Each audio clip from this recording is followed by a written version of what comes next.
everyone, so welcome back to my video. So in this video we are going to talk about how to make the research proposal for PhD. तो बिना time waste करते हुए तो शुरू करते हैं। तो रिसर्च प्रपोजल हम बनाते हैं अपने PhD इंटरव्यू के लिए और इसके दो क्राइटेरिया होते हैं, या फिर जो यूनिवर्सिटी होती है वो इसका खुद से एक एग्ज़ाम कंडक्ट करती है, रिटन एग्ज़ाम, और उसके बाद हमें इंटरव्यू के लिए शॉर्टलिस्ट होते हैं।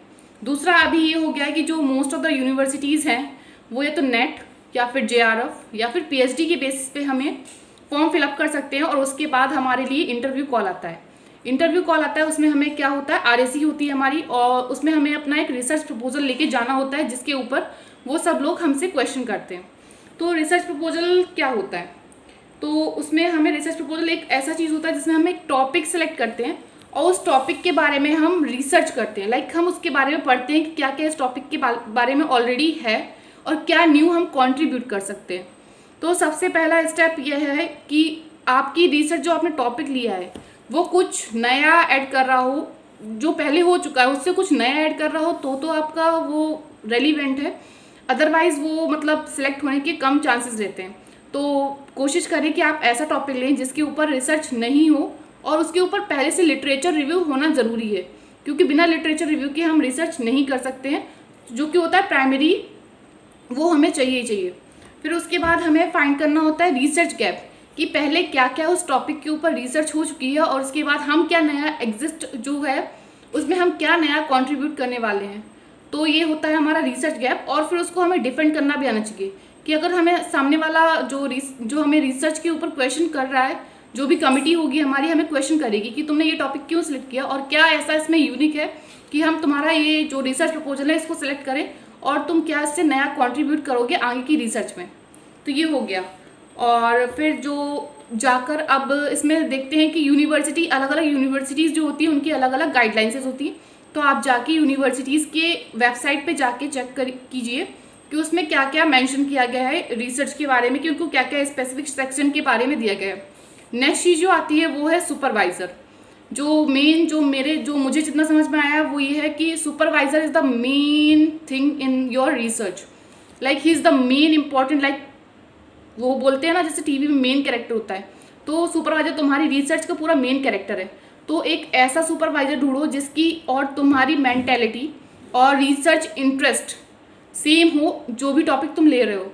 तो आप जाकर यूनिवर्सिटीज़ में देख सकते हो, और कॉलेजेस जो होते हैं उसमें मतलब ये मेंशन होता है किस किस सुपरवाइज़र के अंदर कौन कौन सी सीट्स खाली हैं।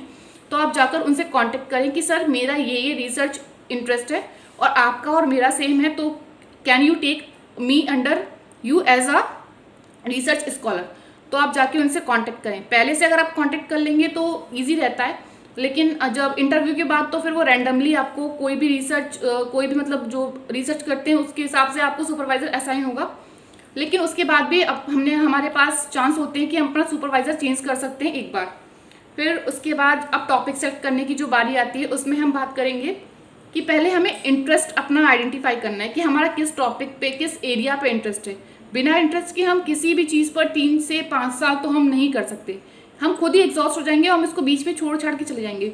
सबसे पहला है आराम से टाइम लो, अपना इंटरेस्ट देखो। जैसे नेट के सिलेबस में पूरी 10 यूनिट्स होती है पेपर 2 में, जो भी आपका सब्जेक्ट है आप देखो कि कौन से यूनिट में आपका ज़्यादा इंटरेस्ट है, तो आप उसके बारे में थोड़ा थोड़ा पढ़ो, तो आपको पता चलेगा कि हाँ ये ऐसा मेरा इंटरेस्ट है और ये मैं कर पाऊँगा 3 से 5 साल या फिर कर पाऊँगी। फिर उसके बाद फिजिबिलिटी मतलब आपका ऐसा टॉपिक सिलेक्ट करो कि जो कि मतलब आप उस जगह पे जाके रिसर्च अगर करना पड़े आपको तो आप कर सकते हो। अगर आपका जैसे रिसर्च करनी है आपको अंटार्कटिका में, आपने कुछ ऐसा टॉपिक ले लिया कि वहाँ की जो स्पीसीज़ हैं, जो भी फ्लावर्स प्लांट्स हैं, और उसके ऊपर आपको रिसर्च करनी है, पर ये इतना फिजिबल नहीं है क्योंकि आप जा ही नहीं पाओगे वहाँ अंटार्कटिका। तो आप मतलब देखो उसकी कि मतलब आप जा सकते हो वहाँ कि नहीं, ट्रैवल कर सकते हो कि नहीं, ऐसा करके। और कुछ रिसर्च में हमें डाटा कलेक्ट करने के लिए गाँव जाना पड़ता है, तो आप मतलब इंश्योर करो क्या आप मतलब AC से निकल के गाँव में जाके गर्मियों में रिसर्च में डाटा कलेक्ट कर सकते हो, और आप उस हिसाब से अपना देखो कि मतलब क्या आपके लिए कन्वीनियंट है और आप कितना मतलब स्ट्रगल कर सकते हो वो चीज़ करने के लिए, कि आप कर भी पाओ और मतलब इतना भी दूर नहीं हो वो एरिया कि आप जा ही नहीं पाओ, तो आपका जो भी रिसर्च है वो हो ही नहीं पाए। और फिर ये मतलब इतना हो गया अपना। उसके बाद आता है हमारा लिटरेचर रिव्यू। जो भी इस टॉपिक के बारे में, जो भी आपने टॉपिक सेलेक्ट किया है अपने इंटरेस्ट का, उसके बारे में लिटरेचर रिव्यू, जो भी पहले स्कॉलर्स लिख चुके हैं, जो भी articles, journal, research paper, books लिखी जा चुकी हैं, उसके बारे में आप पढ़ो। उस टॉपिक के बारे में जो भी लिखा हुआ है जितना पढ़ सको उतना पढ़ो, क्योंकि लिटरेचर रिव्यू जितना अच्छा होगा उतना ही ज़्यादा आपका टॉपिक अच्छा होगा।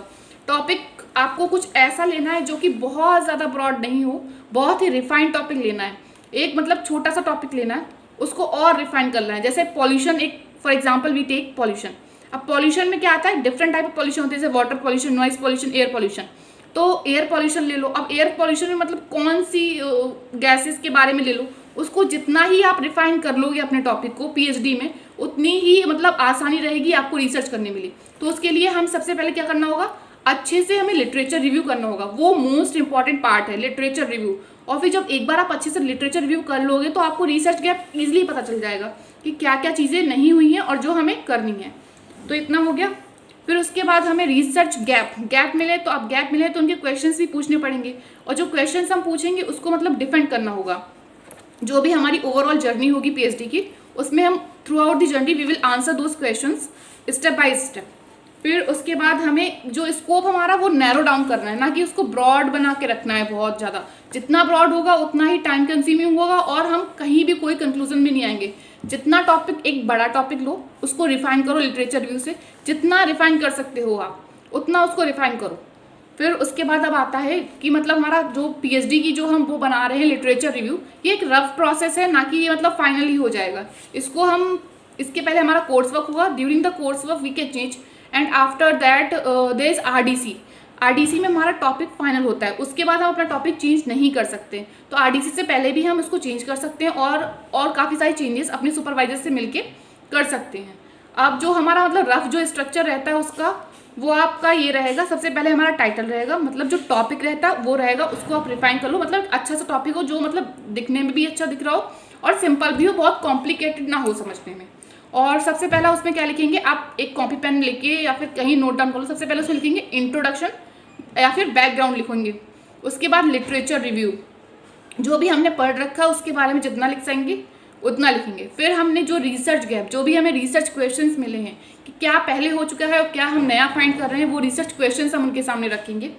और एक फिर लिखेंगे हाइपोथेसिस। हाइपोथेसिस क्या होता है, एक प्री असम्पशन होता है हमारा कि हम ये टॉपिक पे रिसर्च कर रहे हैं और ये आउटकम्स होंगे। ये कोई मतलब प्रूव्ड नहीं होता, ये सही भी हो सकता है लास्ट में और गलत भी हो सकता है। फिर उसके बाद आता है मेथोडोलॉजी, कि हम कौन सी मेथड्स यूज़ कर रहे हैं अपनी रिसर्च, क्वालिटेटिव कर रहे हैं, क्वालिटेटिव कर रहे हैं, उसको मतलब हमें डिफाइन कर देना है उसमें कि हम कौन से मेथड्स अपने through out the research use करेंगे। फिर दूसरा इसके बाद हमें देता है टेंटेटिव टाइमलाइन। टाइमलाइन मतलब कि हम किस ईयर में पीएचडी के क्या क्या करेंगे। जैसे पहले हमने टॉपिक फाइनलाइज किया, फिर लिटरेचर रिव्यू किया, फिर हमने उसके जो लिखा उसके बारे में थीसिस लिखी, और फिर हमारा फाइनल सबमिशन हो जाएगा। और इसके बीच में जो भी प्रोसेस होते हैं उसके बारे में आपको डिफाइन कर देते हैं रफ इसमें।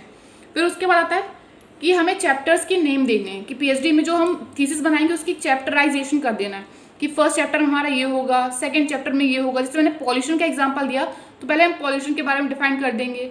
फिर जैसे हमने फॉर एग्जांपल वाटर पॉल्यूशन लिया तो वाटर पॉल्यूशन आप कौन से एरिया में कर रहे हो उसको क्वेश्चन कर दोगे। ऐसे ऐसे करके हमें 4-5 चैप्टर बनाने हैं, तो उस हिसाब से हमें लिख देना है। फिर लास्ट में क्या आता है, बिब्लियोग्राफी। बिब्लियोग्राफी वो होती है कि आपने किन किन सोर्सेज से अपना जो भी ये लिटरेचर रिव्यू कलेक्ट किया है उसका पूरा हमें देना होता है। तो ये ओवरऑल जितना मुझे अभी तक मेरी जर्नी में समझ में आया है उस हिसाब से मैंने वीडियो बनाई है।